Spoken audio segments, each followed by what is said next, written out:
오늘은 인생은 절제로 아름다워진다. 인생은 절제로 아름다워진다라는 제목으로 함께 말씀 나누도록 하겠습니다. 최근 들어서 절제라는 것은 지나가 버린 가치가 되어버린 것만 같습니다. 사람들이 절제하는 것을 그렇게 원하지 않습니다. 실제로 요즘 젊은 세대들의 소비 패턴을 보면은 절제를 별로 생각하지 않는 것 같습니다.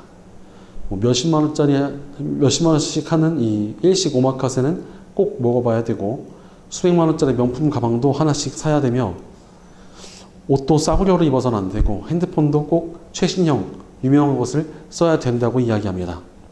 오죽하면은 청년들 세대 가운데서도 우리 세대들이 가지고 있는 이 소비 패턴이 너무나 사치스러운 것이 아니냐라는 자기 반성의 목소리까지 들려옵니다.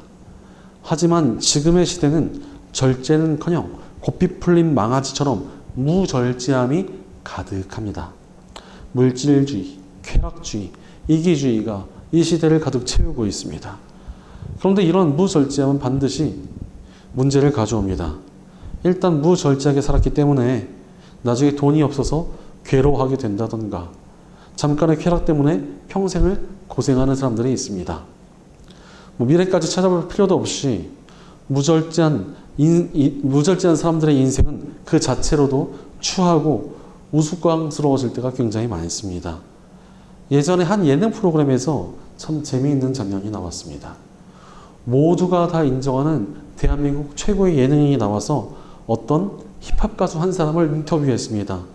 그런데 이런 힙합하는 한 사람들에게는 플렉스라고 해서 돈을 많이 쓰고 사치를 부리면서 그것을 자랑하고 과시하는 문화가 있다고 합니다. 벼락 부자가 된 미국 흑인들이 무절제한 소비를 하면서 자신을 과시하는 것에서 비롯된 것이라고 합니다. 그래서 그 힙합 가수도 자기가 무슨 명품을 가지고 있고 온갖 비싼 것들을 다 가지고 있다면서 자신의 돈을 자랑하고 허세를 부리는 인터뷰를 했습니다. 문제는 그 인터뷰를 하던 사람이 그 가수보다 훨씬 더 유명하고 출연료나 광고비도 비교도 안 되게 많이 받는 대한민국 최고의 연예인이었다는 것입니다. 그것을 보면서 많은 사람들이 정말 우스꽝스럽다라는 반응을 보였습니다. 게다가 또 나중에 그 가수가 탈세와 또 외상값을 치르지 않는 문제로 논란에 빠지게 되었습니다. 자세한 상황이 어떻든지 무절제한 돈 자랑과는 전혀 어울리지 않는 모습이라 세상 사람들의 조소를 샀습니다. 이렇듯 절제가 없는 삶은 절대 아름다워 보일 수 없습니다. 실제로 돈이 많다고 자랑하는 사람들은 우리가 쫄부라고 부르며 조롱합니다. 어떤 사람이 돈이 많다고 온몸에 메이커 이름이 크게 박힌 옷을 머리부터 발끝까지 다 입고 다닌다면은 멋있어 보이기보다는 좀 촌스럽고 우스꽝스럽다고 여기곤 합니다. 사실 뭐든 그렇습니다. 예술도 적당히 절제를 해야 아름답습니다. 음악에서도 내가 이렇게 훌륭한 테크닉이 있어 이러면서 온갖 테크닉과 어려운 코드를 섞어서 쓰면은 곡이 너무나 난해해지는 경우가 종종 있습니다. 예전에 어떤 유명한 가수가 이런 함정에 빠져서 10분이 넘는 곡을 발표했는데 노래는 1분도 안 부르고 나머지 음악의 대부분을 다 아주 난해한 연주로 채웠습니다. 잘 치긴 되게 잘 치는 것 같은데 이게 무슨 음악인지도 모르겠고 일단 듣기도 되게 괴로웠습니다. 아니나 다를까 대중들의 반응도 너무나 처참해서 흥행적으로 참패를 하게 되었습니다. 미술도 비슷하지 않습니까? 나한테 다양한 색의 물감이 다 있다고 그것을 한 폭의 그림에 다 꽉꽉 채워서 쓰려고 하면은 이 그림이 굉장히 조잡하고 난잡해집니다. 오히려 절제된 예술이 훨씬 더 감동을 주고 아름다움을 느끼게 한다는 것입니다. 신앙에서는 더더욱 절제가 중요합니다. 예수님께서 우리를 위해 십자가를 지심으로 우리를 자유케 하셨습니다. 이제 크리스천들은 죄의 용서를 받고 구원받은 하나님의 백성이 되었습니다. 그렇다고 해서 우리가 무절제한 모습으로 살아간다면 우리의 신앙이 아름다울 수 있겠습니까? 죄도 마음대로 짓고 게으르게 살면서 자신의 욕심을 하나도 자제하지 않고 있으면 그 신앙은 절대 아름다운 신앙으로 할 수 없을 것입니다. 절제가 있어야 신앙도 아름다울 수가 있습니다. 그러니 우리는 절제하는 삶을 살아야 합니다. 하지만 안타깝게도 현 시대의 크리스천들에게는 참 이 절제라는 것을 중요하게 생각하지도 않고 이런 자제심이 너무나 부족한 모습들을 많이 보게 됩니다.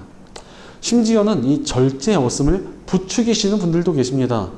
어떤 분들은 믿음이 있으면 부자가 될 수 있다면서 탐욕에 대해서 절제할 필요가 없다는 메시지를 전합니다.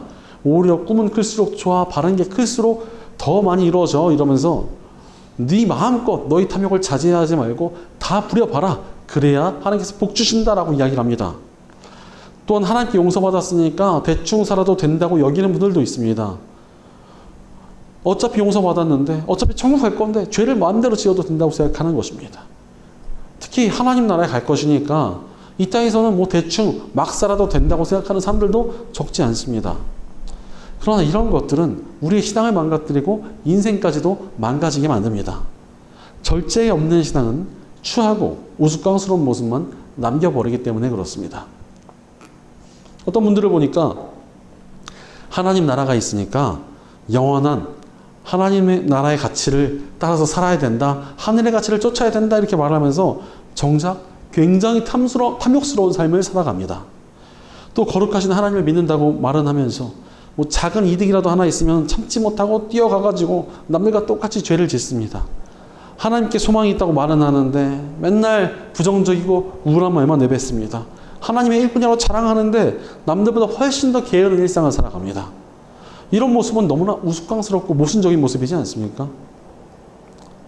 게다가 이런 절제 없는 모습은 자신의 영혼과 삶을 파괴합니다.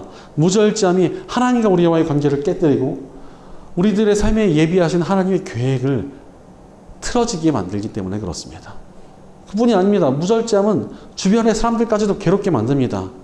예를 들어서 자신의 욕심을 절제하지 못하는 사람이 주변에 하나 있으면 얼마나 괴롭겠습니까? 뭐 같이 음식을 먹으러 가는데도 혼자 이 식탐을 절제 못해서 남들 먹고 다 뺏어 먹고 이 대접에 큰 냄비에다 같이 먹는데 맛있는 거 자기 혼자 다 골라 먹고 이러면 얼마나 화가 납니까? 예전에 어떤 청년이 또 하나 있었는데 이 청년이 부모님께 뭐 집을 한 채 물려받았습니다. 와, 이 정도면 정말 엄청난 혜택을 받은 거 아닙니까? 그래서 부모님이 그렇게 부자도 아니셨는데 정말 열심히 번 돈으로 집을 물려주신 것입니다. 그런데 이 청년이 외제차를 타고 싶은 유혹에 넘어갔습니다. 그래서 그 집을 담보로 대출을 받고 아주 멋진 외제차를 끌고 다녔습니다. 하지만 갚을 돈이 어디 있었겠습니까? 집도 차도 통째로 날아가 버렸습니다. 그러니 그 부모님이 얼마나 실망하고 마음이 아프시고 괴로웠겠습니까? 이렇게 무절제한 모습은 여러 사람을 고통으로 끌고 갑니다. 실제로 오늘 말씀에 등장하는 데살로니가 교회에 숨어든 이단들도 그러했습니다.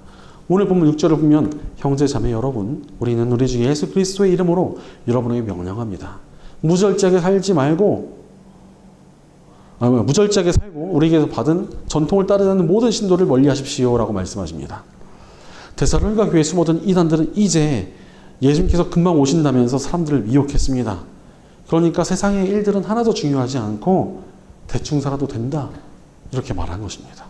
세상의 일들이나 직업은 다 포기해버리고 그냥 신앙생활을 하면서 대충 살아라 이렇게 말했습니다. 이런 이단들에 대해서 바울은 예수님의 이름으로 명령을 할 만큼 강력한 반응을 보였습니다. 임박한 종말을 주장하면서 대충 살라고 하는 것은 너무도 무절제한 모습이니 그것들을 당장 집어치우라고 바울은 경고한 것입니다. 여기서 무절제라는 단어가 굉장히 중요합니다. 무절제라는 말이 원어로 아탁토스인데 여기에서는 군대에서 대열을 이탈하다, 또 무책임하다, 무질서하다 등등의 의미를 가지고 있습니다. 실제로 무절제한 사람들이 그렇지 않습니까? 무절제한 사람들은 무책임하게 살아가게 되고 또 삶의 질서가 또 무너지게 되며 결국 온전히 살아갈 수 없게 됩니다. 실제 이런 무절제가 데살로니가 교회에 퍼지자 교회 공동체가 흔들리게 되었습니다. 그러니 바울이 강력하게 무절제를 경계하라고 외쳤던 것입니다. 게다가 또 이런 무절제는 정말 순식간에 퍼져나갑니다. 초기 한국 교회는 십자가의 복음, 민족 복음화, 영혼 구원 같은 건전한 가치들을 최우선의 목표로 삼고 있었습니다. 그런데 조금씩 하나님 믿으면 부자가 된다라는 기복신앙이 틈타들었습니다.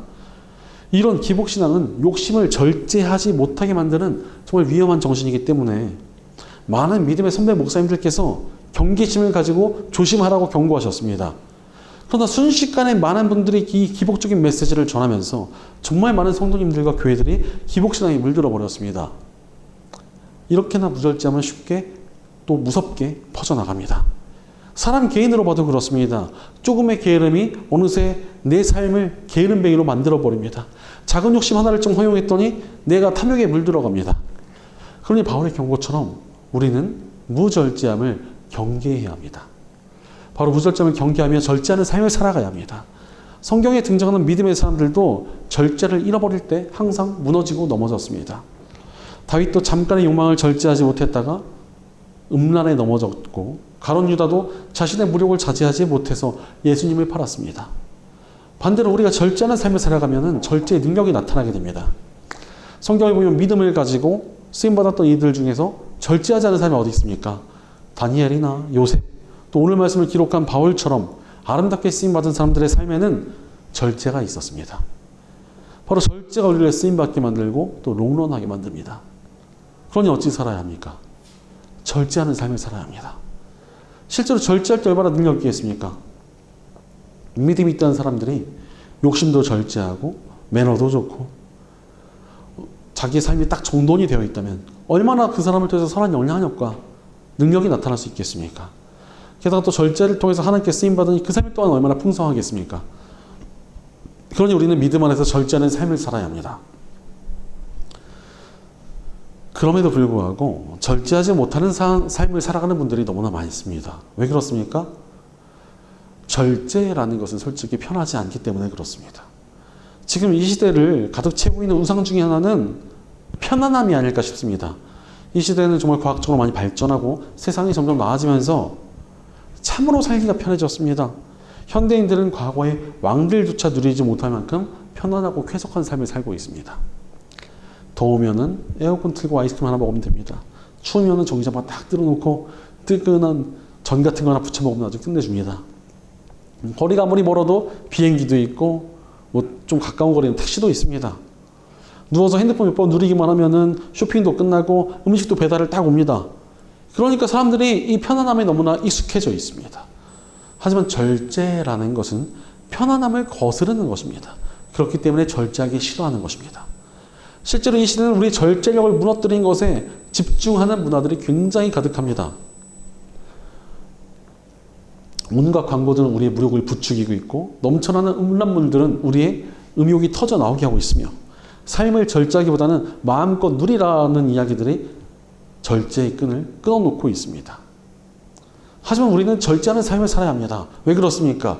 사실 무엇인가를 이루고자 하고 더 나은 삶을 살기 위해서는 절제가 정말 필수적이기 때문에 그렇습니다. 무엇인가 이룬 사람 중에서 절제하지 않는 사람은 어디 있습니까? 왁기를 다루려고 해도 시간을 투자하고 고통을 참으며 연습해야만 합니다. 근육을 키울 때도 음식을 절제하며 고통을 참고 운동해야지 가능합니다. 어떤 시험을 통과하거나 더 나은 실력을 가지기 위해서는 절제하는 삶이 필수적입니다. 마찬가지로 우리 신앙이 자라나고 능력을 발휘하기 위해서는 절제가 필요합니다. 사실 믿음의 역사라는 것은 절제를 통해서 나타나기 때문입니다. 그러니 우리는 절제하는 삶을 살아야 합니다. 그렇다면 우리가 어떻게 절제할 수 있습니까? 믿음을 가진 우리에게 가장 좋은 방법이 있습니다. 우리는 십자가의 복음을 통해서 절제의 능력을 얻을 수 있습니다. 스스로 절제하지 못하며 죄에 빠져있던 우리가 예수 그리스도의 십자가 덕분에 구원을 얻었습니다. 이제 우리가 십자가의 복음을 통해 새로운 피조물이 된 것입니다. 새로운 피조물이 된 우리는 성령 하나님께서 머무시는 성령 하나님의 성전이 되었습니다. 우리 성령님이 어떤 분이십니까? 우리에게 모든 선한 것을 다 주시는 분이십니다. 무엇보다도 우리 성령님께서는 우리에게 절제를 가르쳐주시는 절제의 영이십니다. 그럼 우리는 십자가를 통해 우리 안에 오신 성령님을 의지하여 절제할 수 있습니다. 성령님께 우리의 마음과 삶을 맡길 때 성령님께서 주신 능력으로 절제할 수 있는 힘을 얻습니다. 게다가 하나님께서 우리에게 계속 절제를 가르쳐 주십니다. 사실 아담과 하와를 처음 지으셨을 때도 선악과를 금하시면서 절제를 가르쳐 주셨습니다. 이후에 이스라엘 백성들에게도 율법을 주시며 절제해야 된다는 길을 가르쳐 주셨습니다.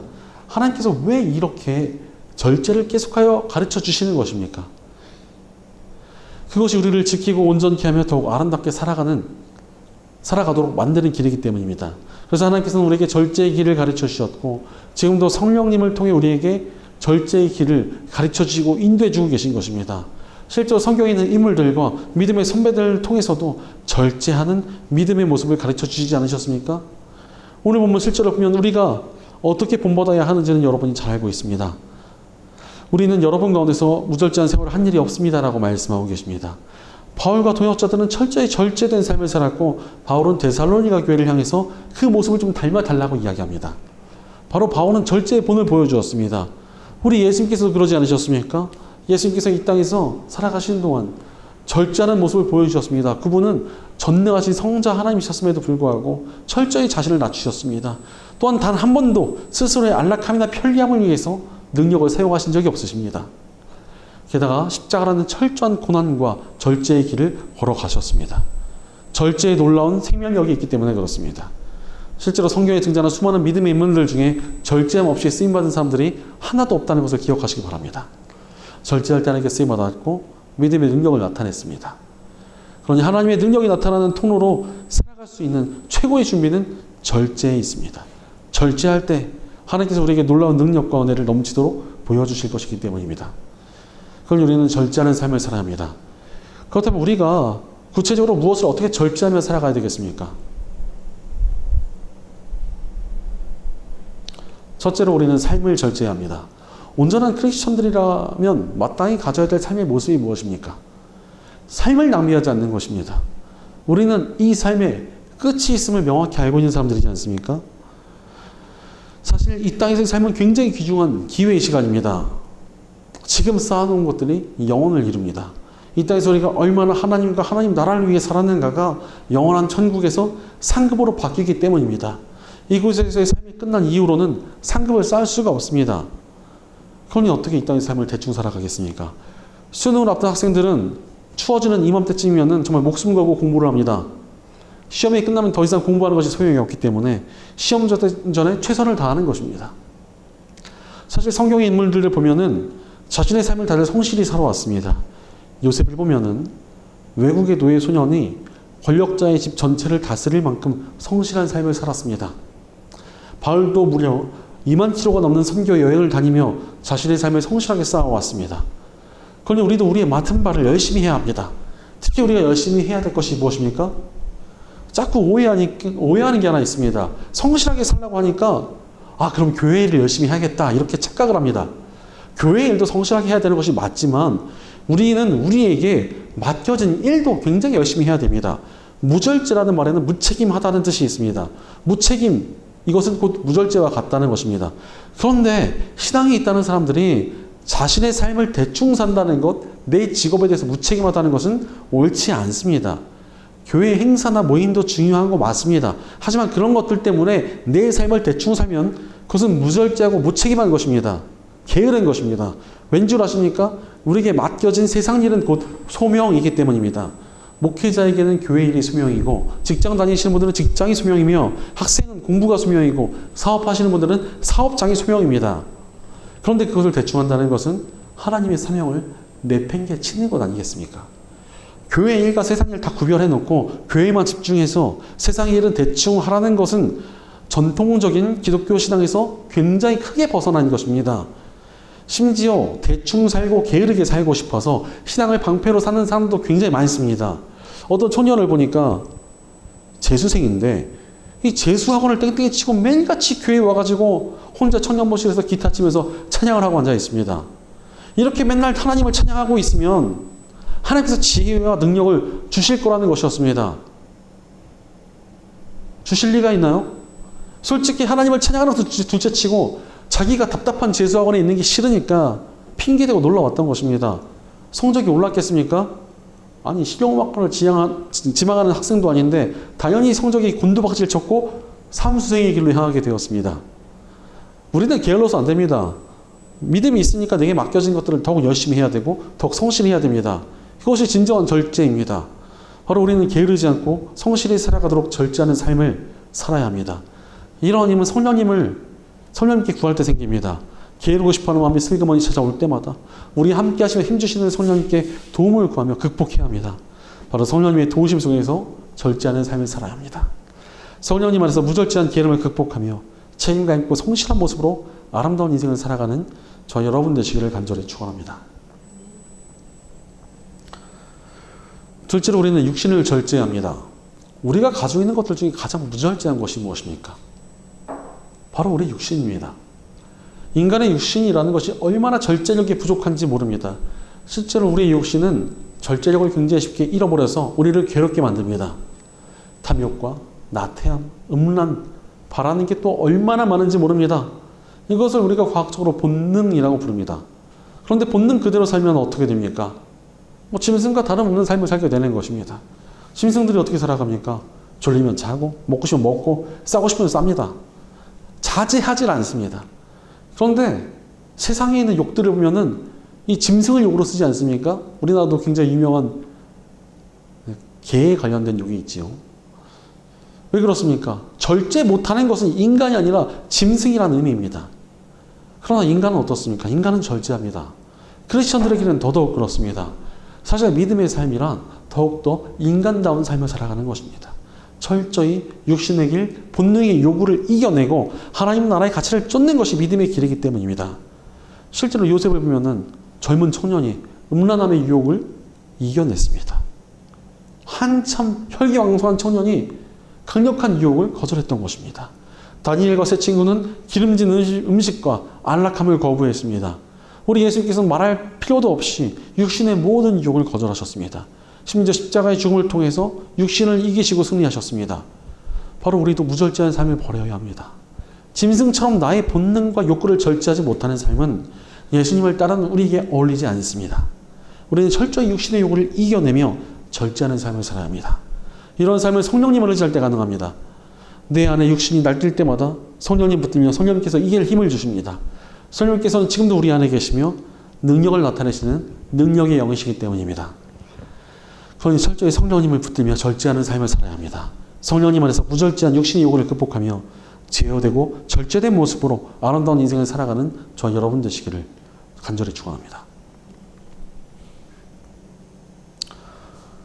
셋째로 우리는 행동을 절제합니다. 우리가 성령님 안에서 제어되며 절제하는 삶을 살아간다는 증거가 어떻게 나타납니까? 삶의 행동과 태도로 나타납니다. 현실의 기독교인들이 비판받는 이유가 여기에서 나타납니다. 절제하는 삶을 살겠다고 말은 하고 결단도 하는데 세상 사람들이 그것을 하나도 못 느낍니다.